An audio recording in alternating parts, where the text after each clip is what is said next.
Hello everyone, my name is David. Today I'm going to present a weight loss diet formulated for my friend's dog Goody, a 2-year-old neutered whippet weighing 16.3 kilograms with a body condition score of 6, which is overweight but not yet obesity.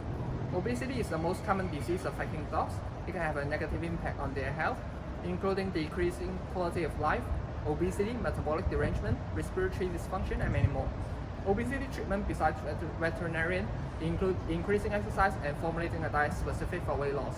As Goody is already highly active, exercising more than 3 hours a day, I'm going to be focusing on formulating a diet that are energy restricting to lower his body condition score of 5.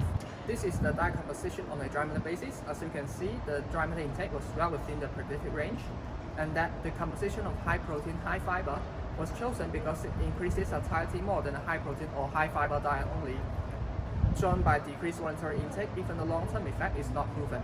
And then my composition mimics the diet used in a weight loss control experiment, where they show that high protein, high fiber diet is better for weight loss compared to a high protein, mid fiber diet. In terms of both the rate and speed of weight loss, a high protein composition was chosen because a common side effect of weight loss diet was the loss of lean body mass along with body fat.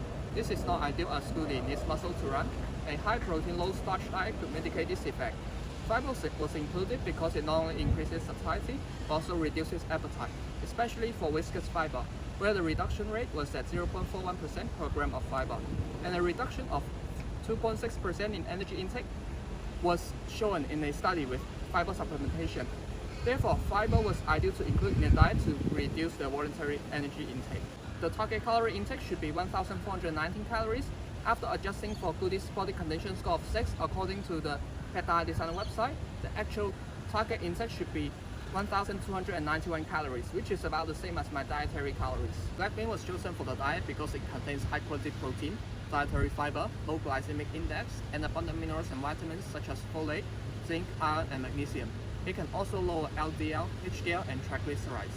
The high fiber content of the beans, primarily soluble dietary fiber, has a positive impact on food passage in the intestine by the development of high viscosity upon contact with water. This viscosity can delay gastric emptying, reduce nutrient absorption rate, and thus control the postprandial lipid and glucose level, which reduce the risk of obesity and diabetes. It was included up to 25% in a research with positive outcome. Therefore, I included more than the normal MCL provided in other literature. Egg was included to provide essential vitamins, minerals, and fatty acids such as choline, lysine, and linoleic acid. And boiled egg was chosen because it has a better digestibility compared to raw or dry egg. Kelp powder was included in the diet as it provides iodine, which plays a crucial role in thyroid function.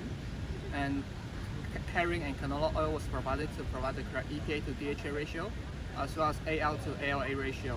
A correct AL to ALA ratio reduces the risk of chronic inflammatory disease, and an excess of LA can inhibit the conversion of ALA to EPA or DHA. EPA and DHA also give rise to resorpin, which has anti-inflammatory effect, as well as good at improving insulin sensitivity, which is good for weight loss. Chicken breast was included as a main source of protein as it provides abundant amino acids including arginine, histidine, lysine, as well as vitamin B3. Chicken liver was provided to supplement minerals and vitamins including vitamin A and B families, as well as a source of iron and amino acids.